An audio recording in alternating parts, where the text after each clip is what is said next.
Good morning dear all students. तो बेटा आज अपना ये लेक्चर नंबर 3 है ना। और लेक्चर नंबर 3 में कोऑर्डिनेशन कंपाउंड्स वही जो चैप्टर चल रहा है उसमें आज अपन डिस्कस कर सकते कुछ इंपॉर्टेंट टॉपिक्स है ना। कल ही मैंने आपको बताया था, कल वीबीटी बता दिया था वैलेंस बॉन्ड थ्योरी, और मुझे उम्मीद है कि वैलेंस बॉन्ड थ्योरी के क्वेश्चन आपसे बन जाएंगे और आप लोगों ने प्रैक्टिस की होगी घर पे, है ना। सारे क्वेश्चन आप लोगों से बने होंगे, है ना।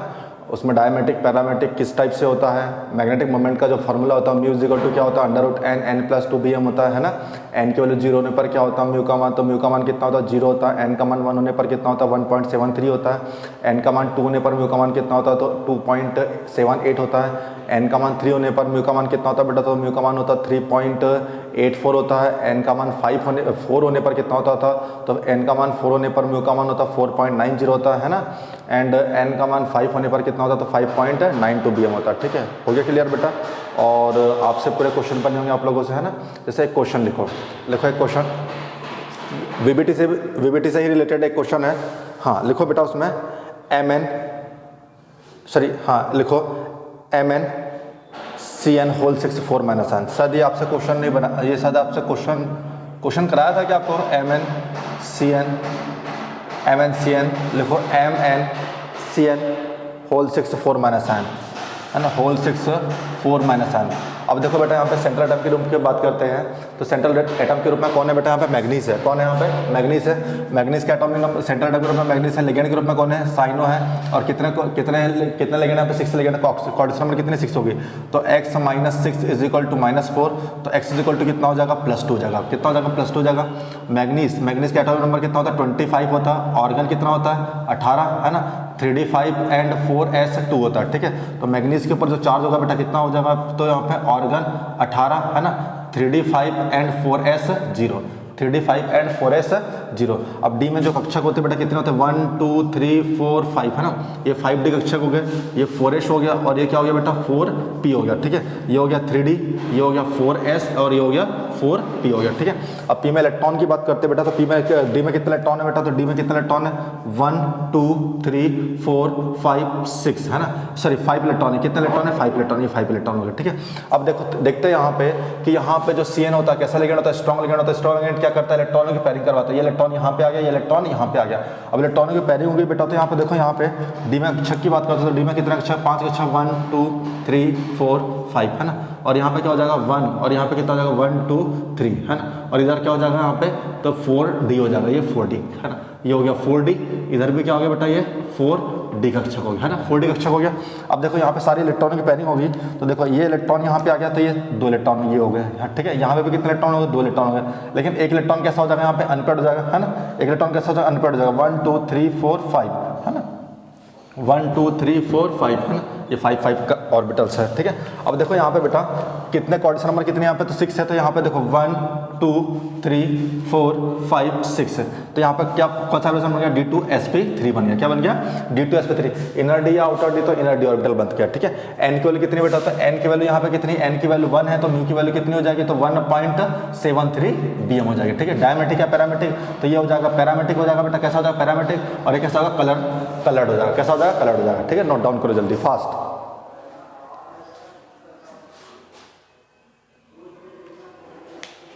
है ना।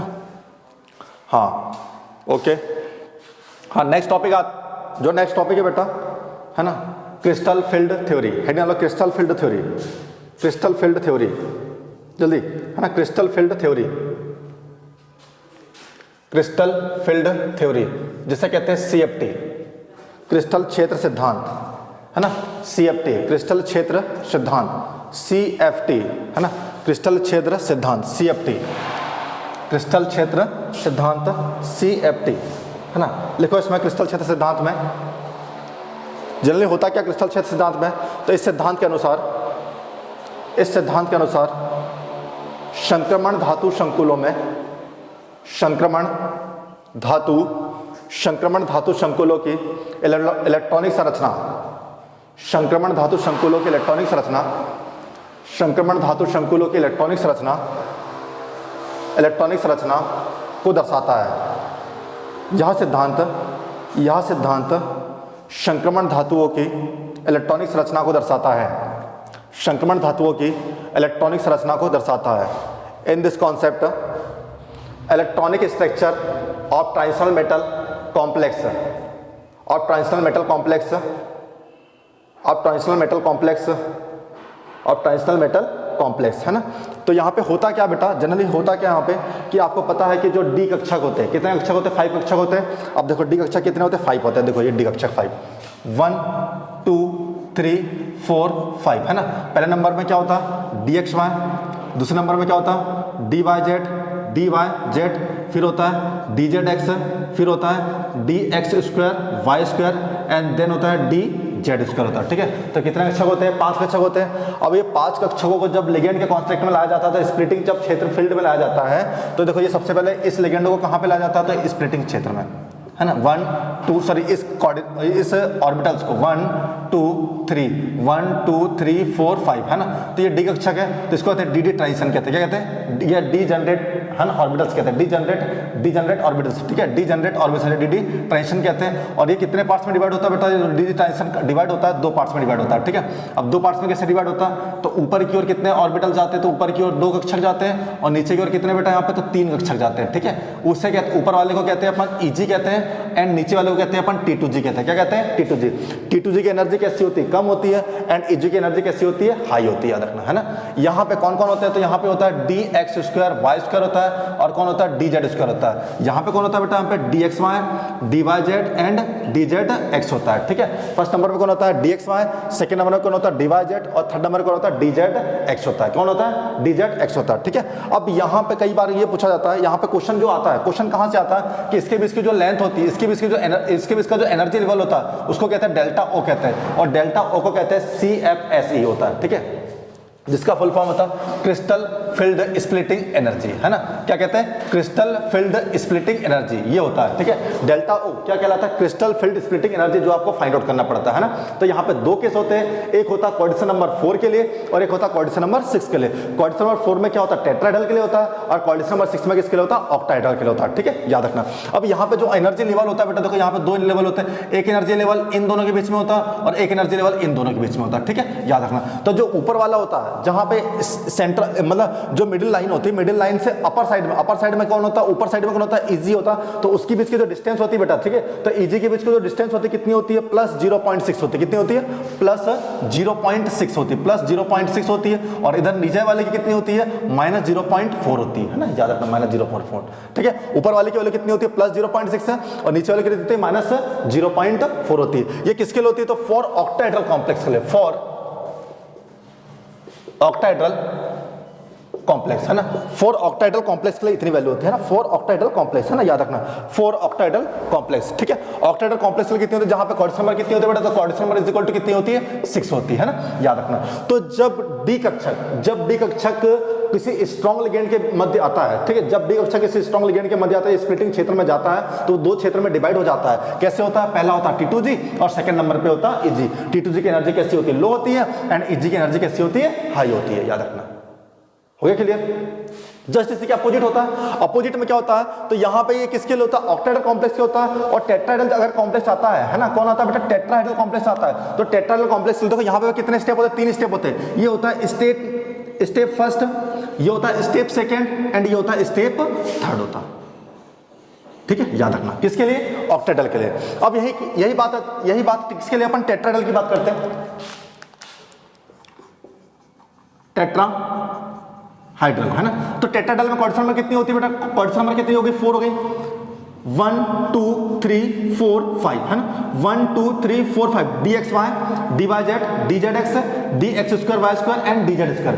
ये भी कितने पार्ट, ये भी सबसे पहले कहाँ पे जाता है, एक स्प्लिटिंग फील्ड में जाता है ना, 1 2 3 4 5, है ना। अब ये कितने पार्ट्स में डिवाइड होता है बेटा, तो ये भी 2 पार्ट्स में डिवाइड होता है, ठीक है। कैसे 2 पार्ट्स में, ऊपर साइड में कितने कक्षक, 3 कक्षक, एंड नीचे साइड में कितने कक्षक, 2 कक्षक, ठीक है। ऊपर की ओर होता है T2G, एंड नीचे की ओर हो जाता है EG। किसमें होता है, ये टेट्राहेड्रल में होता है। जस्ट इसका अपोजिट हो जाता है, आई बात समझ में, जस्ट इसका अपोजिट होता है। तो ऊपर की ओर कितने कक्षक, 3 कक्षक, एंड नीचे की ओर कितने कक्षक होते हैं, 2 कक्षक। तो देखो एक एनर्जी लेवल ये होता है, और एक एनर्जी लेवल ये होता है, और इनके बीच का जो गैप होता है उसको कहते हैं डेल्टा T होता है, ठीक है। यहाँ पे क्या होता है, डेल्टा O, ये ऑक्टाहेड्रल के लिए होता है, और एक किसके लिए होता है, टेट्राहेड्रल के लिए होता है। इसको भी किस नाम से जाना जाता है, CFSE के नाम से जाना जाता है, ठीक है, crystal field splitting energy.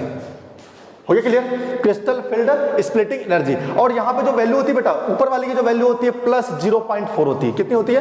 Plus 0.4 होती है। और नीचे वाली की होती है माइनस 0.6 होती है। कितनी होती है? माइनस 0.6। क्लियर? ये भी कितने स्टेप में कंप्लीट हो रहा? 3 स्टेप में, first, second and third. First, second and third. Note down करो जल्दी, फास्ट।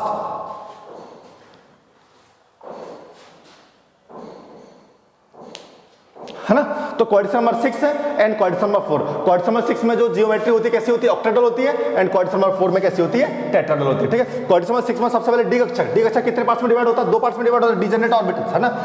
पहले नंबर पे T2G होता है, सेकंड नंबर पे EG होता है। ठीक है? दोनों में जो गैप होता है उसको कहते हैं डेल्टा वगैरह, जिसे कहते हैं CFS, crystal field splitting energy होती है। ठीक है?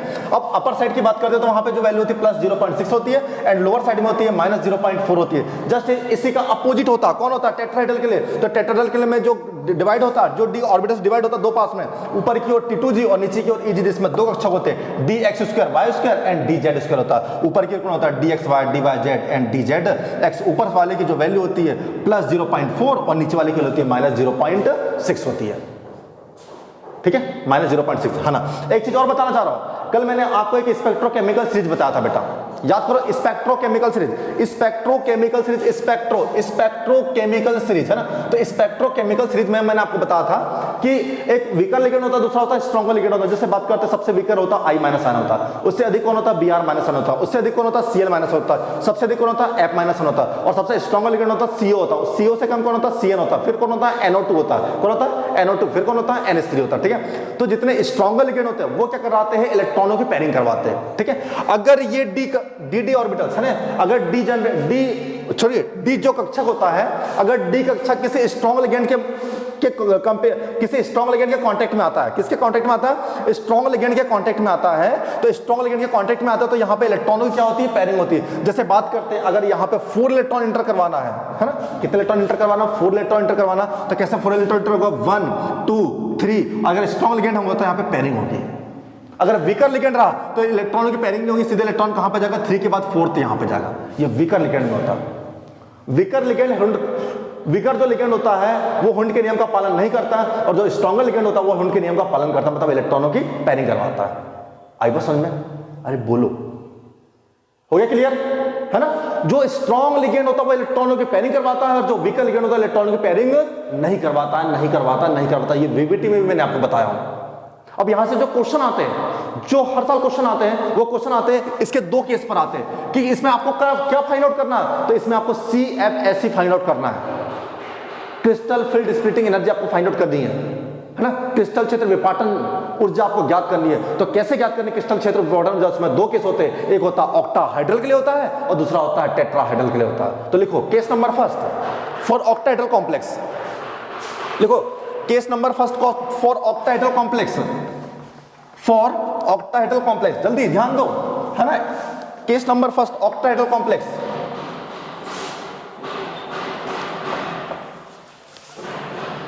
ठीक है? ऑक्टाहाइड्रल कॉम्प्लेक्स के लिए, फॉर ऑक्टाहाइड्रल कॉम्प्लेक्स, जहां पे क्वाड्रेटिक नंबर कितनी होती है बेटा? 6 होती है। तो फॉर ऑक्टाहाइड्रल कॉम्प्लेक्स, है ना, क्वाड्रेटिक नंबर कितनी होती है? 6 होती है। ठीक है? तो यहां पे होता है CFSE, case number first CFSE, लिखो CFSE is equal to, CFSE is equal to, है ना, CFSE इज इक्वल टू, लिखो CFSE is equal to minus 0.4, है ना? CFSE is equal to minus 0.4 n T2G, है ना, प्लस 0.6 NEG, है ना, ब्रैकेट क्लोज, है ना, और बाहर की ओर क्या हो जाएगा? डेल्टा O, क्या हो जाएगा? Delta O plus pairing energy, plus pairing energy, delta O plus pairing energy, ये फॉर्मूला होता है, delta O plus pairing energy. ठीक है? ये किसके लिए होता है? तो ये होता है for octahedral complex, quadratic number 6 के लिए, फॉर ऑक्टाहाइड्रल कॉम्प्लेक्स। अब सही सेकंड केस होता है क्वाड्रेटिक नंबर 4, किसके लिए? टेट्राहाइड्रल के लिए, टेट्राहाइड्रल। तो टेट्राहाइड्रल के लिए केस क्या होता है? केस नंबर सेकंड, है ना, CFSE इज इक्वल टू, लिखो CFSE is equal to, CFSE is equal to minus 0.6 NEG plus 0.4 NT2G, यहां पे bracket close, plus pairing energy. ये फॉर्मूला होता है, बहुत इंपॉर्टेंट फॉर्मूला है। ठीक है? नोट डाउन करो जल्दी, है ना, जल्दी नोट करो। है ना। हाँ, यहाँ पे किसके लिए होता है, ये ऑक्टेटल के लिए होता है और ये किसके लिए होता है, टेट्राहेड्रल के लिए होता है, ठीक है।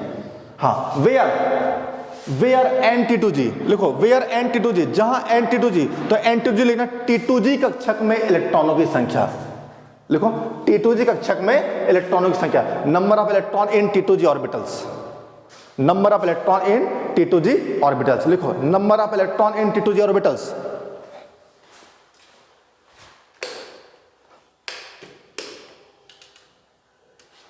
है ना, number of electron in T2G orbitals, लिखो number of electron in T2G orbitals. Second होता है वेयर NEG, इसे कहते हैं number of electron in EG orbitals, मतलब EG कक्षकों में इलेक्ट्रॉनों की संख्या, EG कक्षकों में इलेक्ट्रॉनों की संख्या, है ना, EG कक्षकों में इलेक्ट्रॉनों की संख्या, EG कक्षकों में इलेक्ट्रॉनों की संख्या।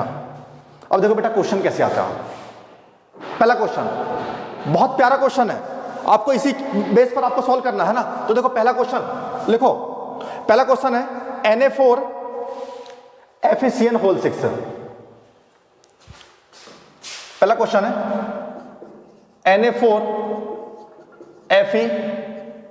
FeCN होल 6 और दूसरा इसी में है Na4 FeF6, Na4 FeF6। ये दो कंपाउंड्स दिए है ना। इसमें आपको क्या फाइंड आउट करना है, इसमें तो इसमें आपको फाइंड आउट करना है CFSC की वैल्यू फाइंड आउट करनी है।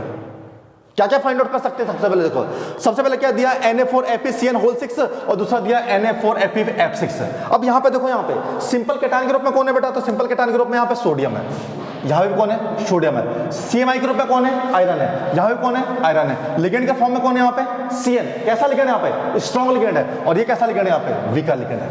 ये डिफरेंट है, क्लियर, ये डिफरेंट ये है कि एक स्ट्रॉन्गर लिगेंड है, दूसरा वीकर लिगेंड है। अब आप कैसे पहचानोगे स्ट्रॉन्गर लिगेंड में क्या होगा, वीकर लिगेंड में क्या होगा। तो जो स्ट्रॉन्गर लिगेंड होगा वो इलेक्ट्रॉनों की करवाएगा, पेयरिंग करवाएगा, और जो वीकर लिगेंड होगा इलेक्ट्रॉन की पेयरिंग नहीं करवाएगा। सबसे पहले अपन ऑक्सीजन संबंध निकालते हैं, देखो कैसे निकालेंगे। 4 + x - 6 = 0 एंड x = कितना हो जाएगा, +2। देखो 4 + x - 6 = 0 एंड x = +2। यहां पे क्या हो जाएगा, 4 + x - 6 = 0, x = +2। ये +2 हो गया +2। अरे बोलो +2 है, यस सर +2 है, ये +2, यहां पे +2 है, यहां पे +2। अब यहां पे देखो आयरन का टर्म में कितना होता है, 20, आयरन के ऊपर चार्ज कितना होता है, Fe2+ आयन। यहाँ पे आयरन के ऊपर चार्ज कितना होगा, Fe2+ आयन हो जाएगा, ठीक है। अब इसका एटॉमिक नंबर कितना होता है, 26, इसका भी कितना होता है, 26। ऑर्गन कितना होता है, 18, ऑर्गन 18, है ना, 3d6 एंड 4s2। यहाँ पे क्या होता है, 3d6 एंड 4s2। लेकिन यहाँ पे 2+ चार्ज है, तो यहाँ पे 2 इलेक्ट्रॉन कहाँ से बाहर निकल जाएंगे, 4s से, और यहाँ पे भी कहाँ से इलेक्ट्रॉन बाहर निकल जाएंगे, 4s से। तो बचेगा क्या, 3d6 4s0, एंड यहाँ पे भी क्या बचेगा बेटा, यहाँ पे 3d6 4s0, है ना, 3d6 4s0, 3d6 4s0। अब आई बात यहाँ पे कॉम्प्लेक्स की बात है, तो कॉम्प्लेक्स में जो लिगेंड है बेटा, कैसा लिगेंड है यहाँ पे, तो यहाँ पे स्ट्रॉन्ग लिगेंड है, और यहाँ पे कैसा लिगेंड है, यहाँ पे वीक लिगेंड है। जो स्ट्रॉन्ग लिगेंड होगा वो इलेक्ट्रॉन की पेयरिंग कैसे करवाएगा, देखो यहाँ पे ध्यान दो, देखो 1 2 3 4 5, 1 2 3 4 5, कितने कक्षकों में, 2, ऊपर की ओर EG एंड नीचे की ओर क्या बेटा, यहाँ पे T2G, 1 2 3, है ना। अब यहाँ पे भी क्या हो जाएगा, ऊपर की ओर क्या हो जाएगा, EG एंड नीचे की ओर क्या हो जाएगा, यहाँ पे T2G हो जाएगा T2G, किसके लिए, ऊपर वाले, उधर वाले केस के लिए। अब देखो यहाँ पे कितने इलेक्ट्रॉन है बेटा, 6 इलेक्ट्रॉन है, और कैसा लिगेंड है, स्ट्रॉन्ग लिगेंड। तो स्ट्रॉन्ग लिगेंड है तो 6 इलेक्ट्रॉन कैसे जाएंगे, 1 2 3 4 5 6 ऐसे जाएंगे, किसमें, CN, क्योंकि वो स्ट्रॉन्ग लिगेंड है। और वीक लिगेंड में F6 में कैसे होंगे, 6 इलेक्ट्रॉन, 1 2 3 4 5 6 ऐसे जाएंगे, ओके। ऊपर वाला EG, नीचे वाला T2G, ये T2G और ऊपर वाला EG। अब यहां पे देखते हैं, यहां पे तो N-T2G में कितने इलेक्ट्रॉन बेटा, तो N-T2G में 6 इलेक्ट्रॉन है 6 इलेक्ट्रॉन। N-T2G में 6 इलेक्ट्रॉन है, एंड EG में कितने इलेक्ट्रॉन है, तो 0 इलेक्ट्रॉन है 0 इलेक्ट्रॉन। यहां पे भी देखो N-T2G में कितने इलेक्ट्रॉन है, यहां पे तो 1 2 3 4 इलेक्ट्रॉन है, लेकिन N-EG में कितने इलेक्ट्रॉन है, यहां पे 2 इलेक्ट्रॉन। तो यहां पे आप वैल्यू रख दो, यहां पे बस इसमें वैल्यू रखनी है कि यहां पे T2G की वैल्यू किसके लिए, Na4 FeCN6 के लिए T2G की वैल्यू कितने रखोगे, 6, एंड EG की वैल्यू कितने रखोगे, 0। तो ये पूरा हो गया 0 और -0.4 इंटू 6, तो कितना हो जाएगा, 6 इंटू 4 कितना हो जाएगा, 2.4, है ना। इसी तरह यहां पे भी ऐसी वैल्यू रखनी है यहां पे। क्या बता सकते हो आप? जल्दी बताइए आप, फास्ट।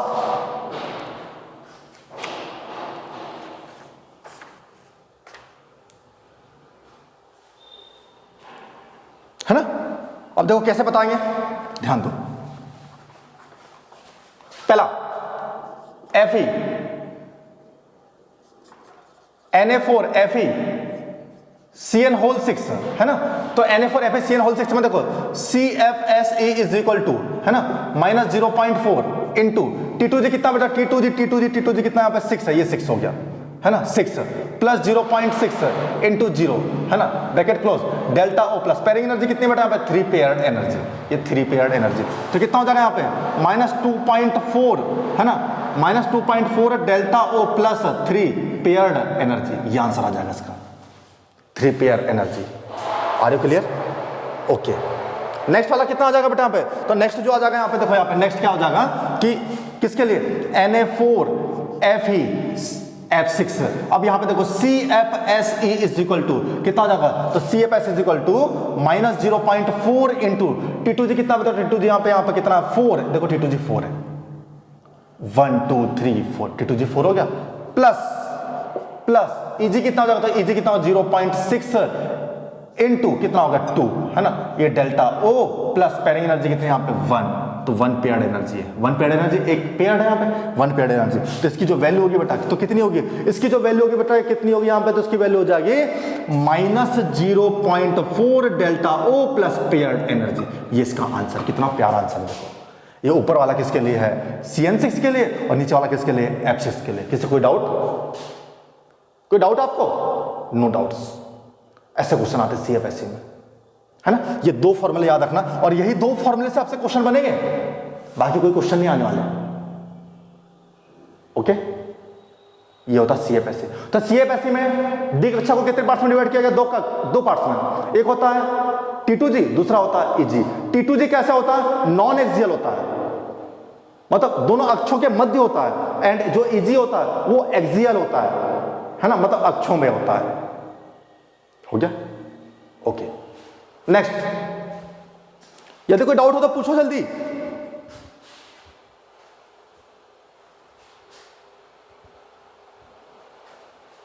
जल्दी पूछो, कोई डाउट्स? नो डाउट्स, है ना। लेकिन डिपेंड करता है बेटा, ये आपको ये पता होना चाहिए कि कौन स्ट्रॉन्ग लिगेंड है और कौन वीक लिगेंड है ना। स्ट्रॉन्ग लिगेंड होगा तो इलेक्ट्रॉनों की पेयरिंग करेगा, अगर वीक लिगेंड होगा तो इलेक्ट्रॉन की पेयरिंग नहीं करेगा। ओके,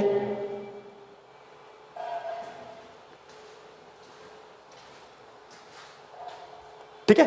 नेक्स्ट होता है इसी में कलर प्रॉपर्टीज, हेडिंग लो कलर प्रॉपर्टीज, जल्दी कलर प्रॉपर्टीज, है ना। कलर प्रॉपर्टीज, रंग गुणधर्म, कलर प्रॉपर्टीज रंग गुणधर्म, कलर प्रॉपर्टीज रंग गुणधर्म, है ना। कलर प्रॉपर्टीज रंग गुणधर्म, जल्दी देखो कलर प्रॉपर्टीज। तो जो संकुलों में जो रंग का कारण होता है डीडी संक्रमण का होता है, डीडी संक्रमण के कारण कलर प्रदर्शित होते हैं। किसके कारण? डीडी संक्रमण के कारण। तो रीजन लिख लो, जो कलर प्रॉपर्टीज होती है किसके कारण होती है, तो लिखना रीजन, लिखना रीजन क्या होता है कि for colour in complexes in due to d d transition, for colour in complexes, है ना, for colour in complexes is due to d d transition, is due to d d transition. अब वो कैसे होता है, देखो आपको भी बताया था कि T2G में कितने इलेक्ट्रॉन कक्षक होते हैं, 3 होते हैं, एंड EG में कितने होते हैं, यहाँ पे 2 होते हैं। T2G में 3, EG में 2, यहाँ पे भी T2G है और ऊपर की ओर क्या है बेटा, यहाँ पे EG है ना। ये हो गया EG और ये हो गया T2G, ये हो गया T2G एंड ये हो गया EG हो गया, ठीक है। जब इलेक्ट्रॉन T2G में प्रेजेंट होता है, ये इलेक्ट्रॉन जब T2G में प्रेजेंट होता है तो इलेक्ट्रॉन जंप करके, जब इलेक्ट्रॉन एनर्जी एब्जॉर्ब करके जब लोअर एनर्जी से हायर एनर्जी में जंप करता है, तो जब इलेक्ट्रॉन लोअर एनर्जी से हाई एनर्जी में जंप करता है तो इसी को कहते हैं डीडी ट्रांजिशन कहते हैं। क्या कहते हैं? डीडी ट्रांजिशन कहते हैं, डीडी संक्रमण कहते हैं, याद रखना। इलेक्ट्रॉन का लोअर एनर्जी से हायर एनर्जी में जंप करना ही डीडी ट्रांजिशन कहलाता है, डीडी संक्रमण कहलाता है। क्या कहलाता है? डीडी संक्रमण कहलाता है। याद रखना, डीडी संक्रमण कहलाता है। और यहाँ पे क्या होता है, जब इलेक्ट्रॉन लोअर एनर्जी से हायर एनर्जी में जंप करता है तो एक विजिबल रे को एब्जॉर्ब करता है और कुछ उसमें से किसी 7 कलर में से किसी एक कलर को एब्जॉर्ब करता है और बाकी 6 कलर को क्या करता है, रिलीज करता है। और वही 6 कलर आपस में कंबाइन होकर के एक कलर का फॉर्मेशन करते हैं। और वो कलर क्या होता है? संपूरक होता है, सप्लीमेंट्री होता है। जिस कलर को एब्जॉर्व करता है उसका सप्लीमेंट्री होता है। आई बात समझ में? तो डीडी ट्रांजिशन में क्या होता है कि इलेक्ट्रॉन लोअर एनर्जी से जब हाई एनर्जी में जंप करता है तो इलेक्ट्रॉन का लोअर एनर्जी से हाई एनर्जी में जंप करना ही क्या कहलाता है? डीडी ट्रांजिशन कहलाता है। और इसी की वजह से कलर प्रॉपर्टीज बताता हो। ओके, नेक्स्ट कलर प्रॉपर्टीज की बात करते हैं। बहुत सारे कलर प्रॉपर्टीज होती है, आपको पता है विबग्योर है ना। विबग्योर में कौन होता है? वायलेट होता है। विबग्योर, ये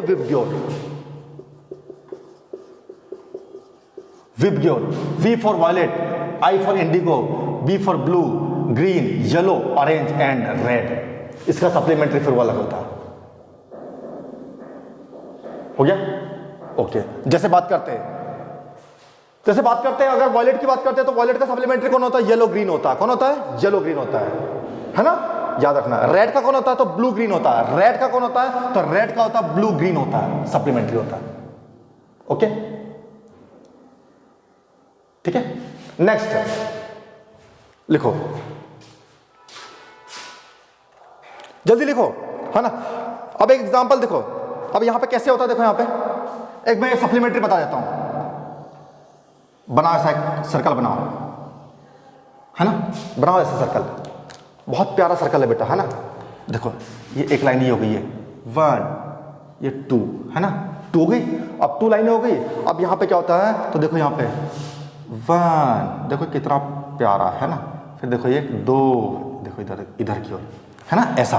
फिर क्या होता है यहाँ पे, तो यहाँ पे देखो एक लाइन इधर की ओर है और एक लाइन इधर की ओर। अब यहाँ पे देखो कैसे कैसे कलर होते हैं, तो यहाँ पे अलग अलग बॉक्स में अलग अलग कलर होते हैं। जैसे बात करते हैं यहाँ पे वायलेट होता है। कौन होता है? वायलेट होता है ना। फिर कौन होता है यहाँ पे? इंडिगो होता है। कौन होता है? इंडिगो होता है ना। इंडिगो पहले नंबर पे होता है वायलेट, फिर इंडिगो, फिर ब्लू, फिर होता है ब्लू एंड ग्रीन होता है। ब्लू ग्रीन होता है। कैसा होता है? ब्लू ग्रीन होता है। फिर कौन होता है बेटा? ग्रीन होता है, ये ग्रीन होता है। फिर होता है येलो ऑरेंज होता है। येलो ऑरेंज कैसा होता है? येलो ऑरेंज होता है। फिर होता है येलो होता है, फिर ऑरेंज होता है। कैसा होता है? ऑरेंज होता है। फिर रेड होता है और एंड होता है। फिर कौन होता है? पी होता है। पी बोलो तो पर्पल। ठीक है, याद रखना। अब देखो सप्लीमेंट्री की बात करते हैं, तो देखो इस रेड, देखो ये रेड, देखो ये रेड, तो रेड का संपूरक कौन है? तो रेड का संपूरक, देखो ये रेड का संपूरक, ये रेड का संपूरक कौन है? तो इस रेड का संपूरक है ब्लू ग्रीन है। कौन है? ब्लू ग्रीन है। तो ऐसे सप्लीमेंट्री देखते हैं। क्वेश्चन आपसे, क्वेश्चन में जो कंपाउंड देंगे उसका कलर देंगे, उसका आपको ये बताया जाएगा कि इसका मतलब जब उत्पन्न होने पर जो कलर बनेगा, कलर का जो फॉर्मेशन होगा वो कलर कैसा होगा। अगर रेड एब्जॉर्ब करेगा तो रिलीज किसको करेगा? ब्लू ग्रीन को रिलीज करेगा। अगर वो वायलेट एब्जॉर्ब करेगा तो किसको रिलीज करेगा? वो येलो ग्रीन को रिलीज करेगा। ये इसका संपूरक होता है। देखो ये ऐसा। आई बात समझ? कोई doubt? No doubt. Okay, note करो, जल्दी नोट करो,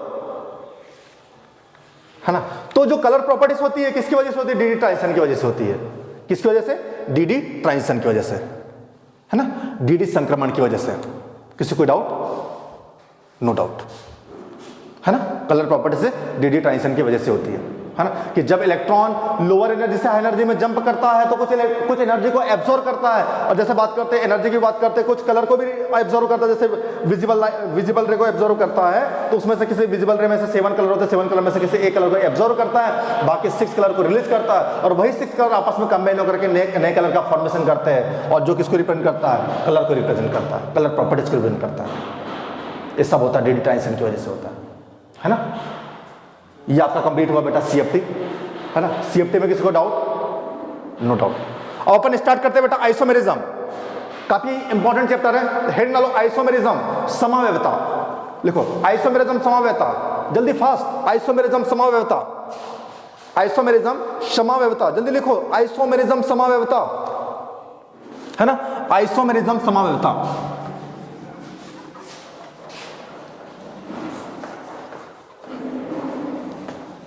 है ना। आइसोमेरिज्म समावयवता, आइसोमेरिज्म समावयवता, जल्दी लिखो समावयवता, आइसोमेरिज्म समावयवता, है ना। आइसोमेरिज्म, आइसोमेरिज्म, है ना। आइसोमेरिज्म समावयवता। तो समावयवता होती क्या बेटा, तो ऐसे यौगिक जिनका अणुसूत्र समान होता है, ठीक है, मॉलिक्यूलर फॉर्मूला सेम होता है, बट डिफरेंट क्या होते हैं, उसकी स्ट्रक्चर डिफरेंट होती है, उनकी संरचना है, उनकी स्ट्रक्चर, उनकी प्रॉपर्टीज कैसी होती है, डिफरेंट होती है, उससे कहते हैं अपन समावयवी कहते हैं। क्या कहते हैं, समावयवी या आइसोमर्स कहते हैं। जहां पे molecular formula same but different structure होती है, उसको कहते हैं अपन आइसोमर्स कहते हैं। क्या कहते हैं, आइसोमर्स कहते हैं। और पूरी प्रोसेस को आइसोमेरिज्म कहते हैं, है ना। तो जनरली जो आइसोमेरिज्म होती है बेटा 2 टाइप्स की होती है। कितने टाइप्स की होती है, 2 टाइप्स की होती है। फर्स्ट नंबर पे होती है स्ट्रक्चरल आइसोमेरिज्म, है ना, संरचनात्मक समावयवता। और सेकंड नंबर पे होती है स्टीरियो आइसोमेरिज्म, स्टीरियो आइसोमेरिज्म, है ना। त्रिविम समावयवता, संरचनात्मक समावयवता एंड त्रिविम समावयवता। जो संरचनात्मक समावयवता होती है इसमें 4 टाइप्स होते हैं। फर्स्ट नंबर पे होता है आयोनाइजेशन आइसोमेरिज्म, है ना, आयनन समावयवता। सेकंड नंबर पे होता है आयनन समावयवता के बाद क्या होती है यहां पे, हाइड्रेट समावयवता, हाइड्रेट आइसोमेरिज्म। थर्ड नंबर पे होता है हाइड्रेट के बाद होता है लिंकेज, लिंकेज आइसोमेरिज्म। और फिर फोर्थ नंबर पे होता है लिंकेज या लिगेंड, हाँ लिंकेज आइसोमेरिज्म। फिर फोर्थ नंबर पे होता है कोऑर्डिनेशन आइसोमेरिज्म होता है, कोऑर्डिनेशन आइसोमेरिज्म, है ना। हैंडराइटिंग बेटा थोड़ा, है ना, हैंडराइटिंग मेरी उतनी अच्छी नहीं है ना, मैं बोल दे रहा हूं। सबसे पहले स्ट्रक्चरल आइसोमेरिज्म कितने टाइप्स की होती है, 4 टाइप्स की होती है। फर्स्ट नंबर पे आयनन समावयवता, आयनाइजेशन आइसोमेरिज्म। सेकंड नंबर पे होती है हाइड्रेट आइसोमेरिज्म, तो हाइड्रेट आइसोमेरिज्म, हाइड्रेट समावयवता। फिर होती है लिंकेज, बंधन समावयवता। फिर होती है कोऑर्डिनेशन, उपसहसंयोजन समावयवता होती है ना। इसके भी कितने टाइप्स होते हैं बेटा, 2 टाइप्स होते हैं। फर्स्ट नंबर पे होता है जियोमेट्रिकल आइसोमेरिज्म और सेकंड नंबर पे होता है optical isomerism, geometrical and optical isomerism. हो गया clear, geometrical and optical isomerism, है ना। तो हेडिंग डालो बेटा, सबसे पहले आयनन समावयवता, है ना, आयनन समावयवता, आयोनाइजेशन आइसोमेरिज्म, है ना, आयनन समावयवता, आयोनाइजेशन आइसोमेरिज्म, आयोनाइजेशन आइसोमेरिज्म, है ना, आयोनाइजेशन आइसोमेरिज्म। देखो आयोनाइजेशन आइसोमेरिज्म, आयोनाइजेशन, है ना, आइसोमेरिज्म, आयोनाइजेशन आइसोमेरिज्म। जहां पे molecular formula same but different ion होते हैं। देखो molecular formula same and different ion, है ना, molecular formula same and different ion. देखो जल्दी, molecular formula same and different ion, है ना, molecular formula same and different क्या होते हैं, आयन। जैसे for example CO NH3 Br2 SO4, CO NH3 Br2 SO4। अब इसमें देखो यहाँ पे पहला कंपाउंड क्या बनेगा, बड़े कोष्ठक के अंदर CO, फिर क्या हो जाएगा NH3 है ना, CO NH3 एंड Br2, और यहाँ पे हो गया बेटा SO4। तो यहाँ पे आयन के फॉर्म में कौन है, यहाँ पे SO4 है। कौन यहाँ पे SO4 है। सेकंड कंपाउंड क्या बन सकता है, CONH3 और यहाँ पे हो जाएगा SO4 और यहाँ पे हो जाएगा Br2, और यहाँ पे आयन के रूप में कौन है, यहाँ पे ब्रोमीन है। ऊपर की ओर सल्फेट और नीचे की ओर ब्रोमीन। देखो दोनों का मॉलिक्यूलर फॉर्मूला सेम है, यहाँ पे भी CO है, यहाँ पे भी CO, यहाँ पे भी NH3, यहाँ पे भी NH3, यहाँ पे भी Br2 है, यहाँ पे Br2, यहाँ पे भी SO4, यहाँ पे भी SO4। लेकिन डिफरेंट ये है कि बड़े कोष्ठक के बाहर जो होता है वो आयन के फॉर्म में होता है, तो यहाँ पे आयन के फॉर्म में कौन है, सल्फेट है, और यहाँ पे आयन के फॉर्म में कौन है, यहाँ पे ब्रोमीन है, Br2। कोई डाउट? No doubt. ओके, इसी को कहते हैं आयोनाइजेशन आइसोमेरिज्म। क्या कहते हैं, आयोनाइजेशन आइसोमेरिज्म। इसका जो कलर होता है बेटा रेड वायलेट होता है, इसका कलर होता है रेड होता है। नोट डाउन कर लो इसको, है ना। ऊपर वाले कॉम्प्लेक्स का जो कलर होता है रेड वायलेट होता है, और नीचे वाले का होता है रेड होता है। ठीक है, जल्दी जल्दी फास्ट, रेड होता है ना। सेकेंड होता है बेटा हाइड्रेट आइसोमेरिज्म। लिखो हाइड्रेट आइसोमेरिज्म, जल्दी लिखो हाइड्रेट आइसोमेरिज्म, है ना, hydrate isomerism, hydrate isomerism. Okay, hydrate isomerism क्या होती है, तो जहां पे मॉलिक्यूलर फॉर्मूला सेम होता है बट डिफरेंट क्या होते हैं, number of molecule in water. Water molecule कैसे होते हैं, डिफरेंट होते हैं। मतलब जल के अणुओं की संख्या कैसी होती है, अलग अलग होती है है ना, किसमें, हाइड्रेट मॉलिक्यूल्स, हाइड्रेट आइसोमेरिज्म में, है ना। अणु तो समान होते हैं लेकिन वाटर के जो मॉलिक्यूल होते हैं कैसे होते हैं बेटा, डिफरेंट डिफरेंट होते हैं, है ना, किसमें, हाइड्रेट आइसोमेरिज्म, है ना। हाइड्रेट आइसोमेरिज्म में मॉलिक्यूलर फॉर्मूला कैसा होता है, सेम होता है लेकिन वाटर के जो मॉलिक्यूल होते हैं बेटा डिफरेंट डिफरेंट होते हैं। जैसे बात करते हैं CrCl3.6H2O, CrCl3.6H2O। अब देखो यहां पे कितने आयन बन सकते हैं, देखो फर्स्ट नंबर पे क्या बनेगा यहां पे, तो देखो यहां पे Cr है, Cr H2O होल 6 और ये हो जाएगा Cl3। बड़े कोष्टक के अंदर कितने आयन यहाँ पे, 6 आयन यहाँ पे, किसके, सॉरी कितने मॉलिक्यूल है, 6 मॉलिक्यूल किसके, वाटर के। सेकंड में क्या हो जाएगा, तो यहाँ पे सेकंड में देखो Cr H2O होल 5 Cl और यहाँ पे क्या हो जाएगा Cl2.H2O, तो कितने हो गए यहाँ पे, 5 हो गए। थर्ड में क्या बन जाएगा यहाँ पे, तो Cr, ठीक है, क्या हो जाएगा H2O होल 4, है ना, और यहाँ पे क्या हो जाएगा H2O होल 4 Cl2, इधर क्या हो जाएगा Cl.2H2O। इसके अलावा कुछ बन सकता है, तो इसके अलावा नहीं बन पाएगा। कुछ बनेगा, नहीं बनेगा, बोलो, नहीं बन सकता, नहीं बन सकता, नहीं बन सकता। तो कितने आयन हो सकते हैं यहाँ पे, 3 आयन हो सकते हैं। अरे हो रहे 3 आयन यहाँ पे कि 4 आयन बन सकते हैं, तो नहीं सर यहाँ पे 3 ही आयन बन सकते हैं। दूसरा आयन ये नहीं बन सकता, क्या नहीं बन सकता, तो दूसरा आयन ये क्या नहीं बन सकता, यहाँ पे 3, तीनों के तीनों क्लोरीन अंदर नहीं आ सकते, है ना। तो यहाँ पे अगर किसी ने पूछा कि कंडक्टिविटी ऑर्डर सबसे ज्यादा किसकी, तो सबसे ज्यादा कंडक्टिविटी किसकी होती है, तो जिसमें नंबर ऑफ आयन जितने ज्यादा होंगे उसकी कंडक्टिविटी उतनी ज्यादा होगी। तो देखो नंबर ऑफ आयन यहाँ पे कितने, 3+1, ये पूरा 1 होता है। लार्ज कोष्टक के अंदर जितना भी कंपाउंड पूरा 1 होता है, तो 3+1 = 4 और यहाँ पे 2+1 = 3 एंड 1+1 = 2, तो 4 3 2, तो कंडक्टिविटी ऑर्डर = सबसे ज्यादा A, उससे कम B और उससे कम C होता है। मतलब सबसे ज्यादा करंट इलेक्ट्रिसिटी, सबसे ज्यादा करंट पास कहां पे होगा, A में होगा, उसके बाद B में, उसके बाद C में। हो गया क्लियर? अरे बोलो बेटा, समझ में आ रहा है आप लोगों को? स्पीड ज्यादा तो नहीं है ना? बोलो बोलो बोलो बोलो। ओके, समझो, सॉल्व करो आप।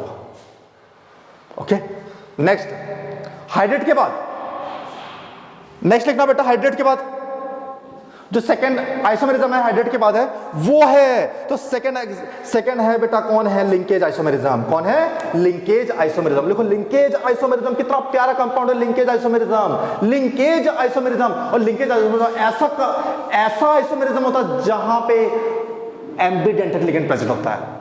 कोई प्रेजेंट होता है एम्बिडेंटेड लिगेंड। एम्बिडेंटेड का होता है कि जिसके पास 2 दाता परमाणु होते हैं लेकिन एक समय में केवल एक ही दाता परमाणु लोन पेयर डोनेट करता है, उसको कहते हैं एम्बिडेंटेड लिगेंड, उभय तंतुक लिगेंड कहते हैं। याद करो, उभय तंतुक लिगेंड, है ना। क्या कहते हैं, उभय तंतुक लिगेंड कहते हैं। बोलो, उभय तंतुक लिगेंड कहते हैं। क्या कहते हैं, उभय तंतुक लिगेंड कहते हैं। याद रखना, उभय तंतुक लिगेंड कहते हैं, ठीक है। एक होता है उभय तंतुक लिगेंड, दो कैसे, है ना, जिसका मॉलिक्यूलर फॉर्मूला सेम होता है बट उसमें प्रेजेंट क्या होता है, तो उसमें एम्बिडेंटेड लिगेंड प्रेजेंट होते हैं। और एम्बिडेंटेड लिगेंड क्या होते हैं, तो ऐसे लिगेंड जिसके पास 2 दाता परमाणु होते हैं लेकिन एक समय में केवल एक ही दाता परमाणु क्या करता है, लोन पेयर डोनेट करता है, उससे कहते हैं एम्बिडेंटेड लिगेंड कहते हैं। जैसे बात करते हैं CONH3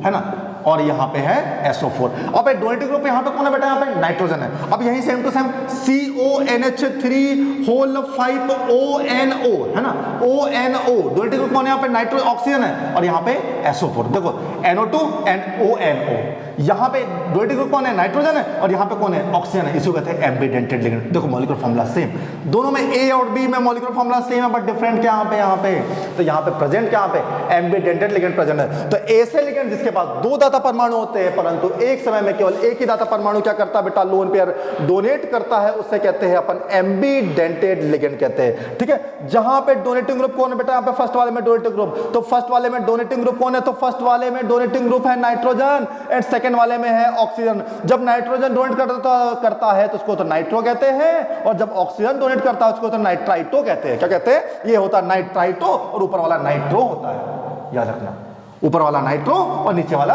नाइट्राइटो। कोई डाउट? No doubt. ओके, ये होता है लिंकेज आइसोमेरिज्म।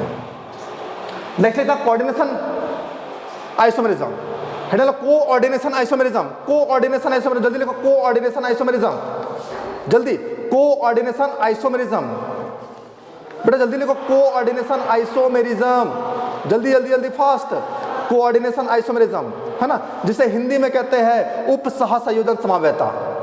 क्या कहते हैं? उपसह संयोजन समावेता। उपसह संयोजन समावेता। तो उपसह संयोजन समावेता में होता क्या है? देखो बेटा, यहां पे मॉलिक्यूलर फॉर्मूला सेम होता है ना, बस वहां पे लिगेंड या सीएमआई की वैल्यू, लिगेंड या सीएमआई आपस में चेंज हो जाते हैं, इंटरचेंज हो जाते हैं, इंटर कन्वर्जन हो जाता है। कैसे इंटर कन्वर्जन हो जाता है? देखो यहां पे CO है ना, इंटर कन्वर्जन कैसे होता है? COH2O whole 6। पहला क्या है? COH2O होल 6 है ना, sorry CONH3 whole 6 and CrCN whole 6। CONH3 whole 6 है ना एंड CrCN होल 6 है ना, CrCN होल 6। देखो यहाँ पे CMI के फॉर्म में कौन है? यहाँ पे तो यहाँ पे CMI के फॉर्म में है कोबाल्ट है, यहाँ पे CMI के फॉर्म में कौन है? यहाँ पे क्रोमियम है ना। अब यहाँ पे चेंज कैसे होता है? देखो चेंज कैसे होगा, देखो यहाँ पे CO की जगह कौन हो जाएगा? Cr, और ये हो जाएगा NH3 होल 6। यहाँ पे कौन हो जाएगा? यहाँ पे CO, और यहाँ पे हो जाएगा CN होल 6 हो जाएगा, CO होल 6 है ना, CO whole 6, CO whole 6, CO whole 6 हो गया क्लियर? तो इसी को कहते हैं कोऑर्डिनेशन आइसोमेरिज्म। क्या है? Coordination isomerism. तो ये आपका क्या कंप्लीट हुआ बेटा? Structural isomerism. किसी को कोई डाउट स्ट्रक्चरल आइसोमेरिज्म में? अरे बोलो, स्ट्रक्चरल आइसोमेरिज्म में किसी को कोई डाउट? बोलते जाओ, स्ट्रक्चरल आइसोमेरिज्म में किसी को कोई डाउट? नो डाउट है ना। नेक्स्ट टॉपिक की बात करते हैं बेटा, स्टीरियो आइसोमेरिज्म। और स्टीरियो आइसोमेरिज्म में क्या होता है? तो स्टीरियो आइसोमेरिज्म में बेटा पहले नंबर पे होता है जियोमेट्रिकल आइसोमेरिज्म और सेकंड नंबर पे होता है ऑप्टिकल आइसोमेरिज्म। तो हेडिंग डालो बेटा जियोमेट्रिकल आइसोमेरिज्म। जियोमेट्रिकल आइसोमेरिज्म, जल्दी लिखो, जियोमेट्रिकल आइसोमेरिज्म, ज्यामितीय समवेता है ना, हिंदी में उसको कहते हैं ज्यामितीय समवेता, जियोमेट्रिकल आइसोमेरिज्म, ज्यामितीय समवेता है ना, जल्दी लिखो, ज्यामितीय समवेता, जियोमेट्रिकल आइसोमेरिज्म,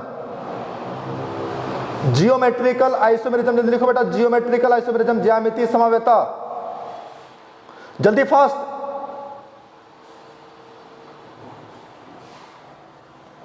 जियोमेट्रिकल आइसोमेरिज्म है ना, ज्यामितीय समवेता। ज्यामितीय समवेता क्या होती है बेटा? तो ज्यामितीय समवेता क्या होती है? जहां इसको एक सिस ट्रांस के नाम से भी जाना जाता है। किसके नाम से जाना जाता है? सिस एंड ट्रांस के नाम से जाना जाता है ना, सिस ट्रांस।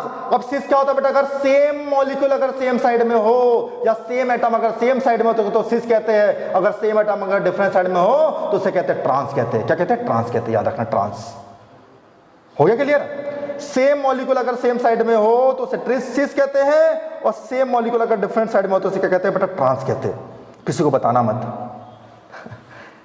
है ना, ताकि सामने वाले के नंबर इंक्रीज जाएंगे बेटा। इसलिए आपको एक कंपटीशन है ना, और इस प्रतियोगिता में कोई किसी का सगा नहीं होता है, प्रतिस्पर्धा है बेटा, है ना। इसलिए इस चीज का विशेष ध्यान देवे आप लोग। एक एक नंबर से आपको पता ना कि रैंक कितनी आगे पीछे हो जाती है। इसलिए आपसे मैं बार बार कह रहा हूं कि सबसे पहले आप खुद की जय करना सीखो, है ना। तो सबसे पहले होता है जियोमेट्रिकल आइसोमेरिज्म। जियोमेट्रिकल आइसोमेरिज्म, तो जियोमेट्रिकल आइसोमेरिज्म किसके रिस्पेक्ट में होता है? तो जो रोटेशन होता है बेटा डबल बॉन्ड के रिस्पेक्ट में होता है। किसके रिस्पेक्ट में होता है? डबल बॉन्ड के सापेक्ष होता है। वो कैसे होता है देखो, है ना।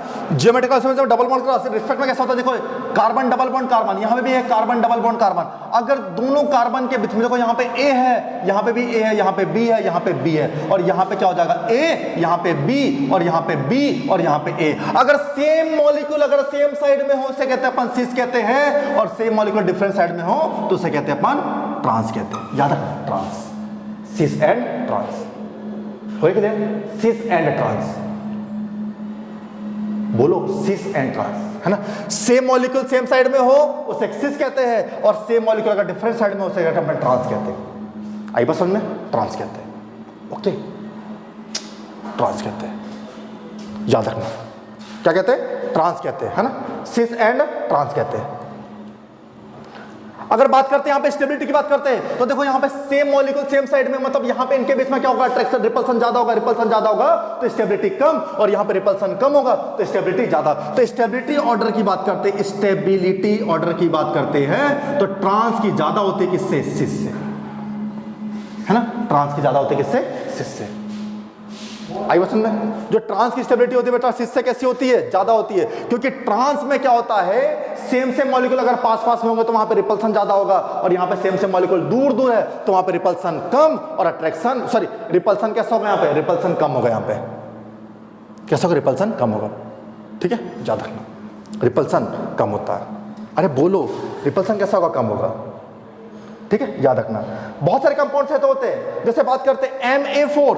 अब MA4 देखो, MA4 देखो, ये M4 क्या होता है, सेंट्रल मेटल आयन, एक यहाँ पे लिगेंड है, तो देखो ये M है। अब यहाँ पे भी क्या याद रखना, तो यहाँ पे याद रखना कि कोएडिशन नंबर 4 में देखो दो हाइब्रिडेशन होते हैं, पहले नंबर पे होता है बेटा sp3 होता है और दूसरे नंबर पे होता है dsp2 होता है। इसका शेप होता है टेट्राहेड्रल होता है, कैसा होता है, टेट्राहेड्रल होता है, और इसका शेप होता है स्क्वायर प्लेनर होता है। ठीक है, तो यहाँ पे देखो टेट्राहेड्रल में देखो ये M है, एक लिगेंड ये होगा, एक लिगेंड ये हो गया, एक लिगेंड ये हो गया, एक लिगेंड ये हो गया। ठीक है, ये L1 L2 L3 L4, इनकी पोजीशन कितनी चेंज कर दी जाए लेकिन इनके एंगल में कोई परिवर्तन नहीं होगा, इसलिए ज्योमेट्रिकल असाइनमेंट को शो नहीं करेंगे। यहाँ पे अपन ये नहीं बता सकते कि सिस है कि ट्रांस है, इसलिए ज्योमेट्रिकल असाइनमेंट को शो नहीं करता है। और स्क्वायर प्लेनर की बात करते हैं, स्क्वायर प्लेनर का शेप ऐसा होता है, देखो ये ऐसा होता है, ये M है, यहाँ पे ये M है, यहाँ पे L1 L2 L3 L4, तो ये बता सकते हैं अपन कि ज्योमेट्रिकल असाइनमेंट को शो करता है।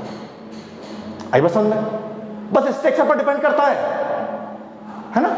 ओके, कोई डाउट होता है आप पूछ सकते हो कि ज्योमेट्रिकल में होता क्या और स्ट्रक्चरल में क्या होता है ना? याद रखना। इसी की तरह मैं इसको डिटेल ना बता करके आपको शॉर्ट में बताना चाह रहा हूं, क्योंकि टाइम ड्यूरेशन बहुत कम है अपने पास, टाइम ड्यूरेशन के अकॉर्डिंग। ठीक है, क्योंकि मुझे बहुत सारे टॉपिक कवर करवाने हैं आपके, क्योंकि आपका एग्जाम नेक्स्ट मंथ है। ये जनरली मतलब मेन लेक्चर के अकॉर्डिंग मैं नहीं पढ़ा रहा हूं आप लोगों को, ये रिवीजन के बेस पर पढ़ा रहा हूं आपको। फिर भी काफी सारी चीजें मैं आपको बहुत स्लोली पढ़ा रहा हूं कि बेटा आपको समझ में आए। ठीक है, अगर ऐसे स्टूडेंट जो फर्स्ट टाइम मुझसे पढ़ रहे हैं तो उन्हें भी समझ में आ जाए, है ना? इसलिए आप स्पीड पर ध्यान ना देवे, आप ये देखिए कि मुझे आपको समझ में आ रहा है नहीं आ रहा है ना? अगर जहां प्रॉब्लम हो तो आप बाद में आप कांटेक्ट कर सकते हो आप, लेकिन आपको पढ़ना पड़ेगा। पढ़ो बेटा, है ना? अगर नहीं पढ़ोगे ना तो कुछ नहीं मिलने वाला आपको। बेटा बहुत अच्छा चांस है आप लोगों के पास, क्योंकि देखो 2020 में एग्जाम नहीं होने वाला था, लेकिन वो देखो कैसे कैसे कंडक्ट हो गया है। 20 का एग्जाम 21 में, और आपको फोड़ना है, बहुत तरीके से फोड़ना है। आपके पास केवल 20 डे बचे हैं, डू एंड डाई, करो या मारो, फोड़ डालो बिल्कुल। ठीक है, आप में वो पोटेंशियल है कि आप का सिलेक्शन इजीली इस एग्जाम में हो जाएगा, बस मेहनत करनी पड़ेगी आपको, है ना? इसी में एक होता है ऑप्टिकल आइसोमेरिज्म के लिए, ये ऑप्टिकल आइसोमेरिज्म। तो ऑप्टिकल आइसोमेरिज्म में क्या होता है कि जब किसी सिंपल लाइट को, ये सिंपल लाइट,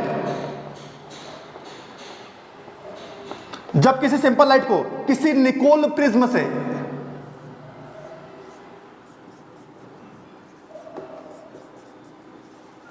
पारित करते हैं, तो जो सिंपल लाइट होती है बेटा किसमें कन्वर्ट हो जाती है? तो जो सिंपल लाइट कन्वर्ट होती है पीपीएल में। 1 2 3 4 5, इसको कहते हैं पीपीएल, प्लेन पोलराइज्ड लाइट। किसमें कन्वर्ट हो जाती है? प्लेन पोलराइज्ड लाइट में। और इस प्लेन पोलराइज्ड लाइट को जब किसी सॉल्यूशन से पारित किया जाता है, ये सॉल्यूशन से, किससे? सॉल्यूशन से पारित किया जाता है, तो प्लेन पोलराइज्ड लाइट 2 पार्ट्स में डिवाइड होती है। देखो कैसे 2 पार्ट्स में डिवाइड होती है, ऊपर की ओर देखो, ऊपर की ओर, नीचे की ओर देखो।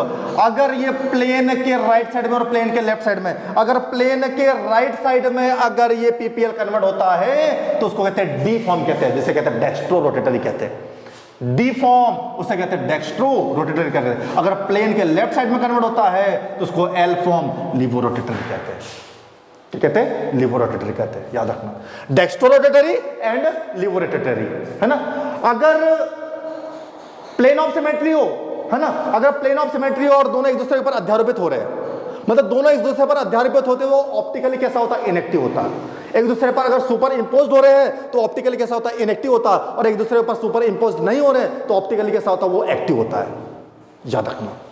अध्यारोपित होने पर प्रकाशिक निष्क्रिय होता है और अध्यारोपित नहीं होने पर प्रकाशिक सक्रिय होता है, याद रखना, है ना? ओके, कोई डाउट? है ना। तो जब किसी सिंपल लाइट को किसी निकोल प्रिज्म से पारित करते हो तो एक पीपीएल प्राप्त होता है। उस पीपीएल का फुल फॉर्म होता है प्लेन पोलराइज्ड लाइट, जैसे हिंदी में कहते हैं समतल ध्रुवित प्रकाश। उस समतल ध्रुवित प्रकाश को जब किसी सॉल्यूशन से पारित किया जाता है तो दो पार्ट्स में डिवाइड होता है। अगर पीपीएल अगर प्लेन के राइट साइड में मूवमेंट करे, क्लॉकवाइज डायरेक्शन में मूवमेंट करे, उसे कहते हैं अपन डी फॉर्म कहते हैं और वही पॉजिटिव में होता है। अगर लेफ्ट साइड मूवमेंट करे उसको एल फॉर्म कहते हैं और वही नेगेटिव में होता है। ओके, वही नेगेटिव में होता है, वही, ठीक है। और मुझे उम्मीद है, मुझे पूर्ण विश्वास है कि कोएडिशन कंपाउंड्स के एक भी क्वेश्चन आप गलत नहीं करोगे। पूरे क्वेश्चन आपसे बनने चाहिए, यस और नो। अरे जवाब दो बेटा, जोर से बोलो। ये आपका इसी तरह से आपका कोएडिशन कंपाउंड्स पूरी तरह से कंप्लीट हुआ, ठीक है। जितना आपसे पूछ सकते हैं ये मैंने आपको बता दिया। वैसे डीपली तो बहुत ज्यादा अपन पढ़ सकते हैं, लेकिन मुझे उतना डीपली नहीं पढ़ाना आपको। जितना आपसे पूछ सकते वही बता रहा हूं मैं आपको। बस इतना ही अगर आपने पढ़ लिया ना तो आपसे 100% पूरे क्वेश्चन आपसे बन जाएंगे कोएडिशन कंपाउंड्स के। तो मुझे उम्मीद है कि आपसे सारा पूरे जो दोनों लेक्चर थे कोएडिशन कंपाउंड्स के बहुत अच्छे समझ में आया है ना बेटा। यदि आपको समझ में आया लेक्चर, अगर तीनों लेक्चर आपको समझ में आए कोएडिशन कंपाउंड्स के, तो प्लीज़ आप लोगों से रिक्वेस्ट है कि मेरे चैनल को आप लाइक करें और इसे शेयर जरूर करें। आप ऐसे बच्चों तक आप पहुंचाएं जो बच्चे लोग कोचिंग नहीं कर सकते हैं, उन्हें आप लोग इतनी हेल्प तो कर सकते हैं कि उन तक इस लेक्चर को पहुंचा सकते हो। तो प्लीज़ आप शेयर भी करें। और आपको आगे के टॉपिकों के लिए और आगे की तैयारी के लिए ढेरों सारी शुभकामनाएं, ठीक है। तो आज का लेक्चर अपन यहीं पे एंड करते हैं। Thank you.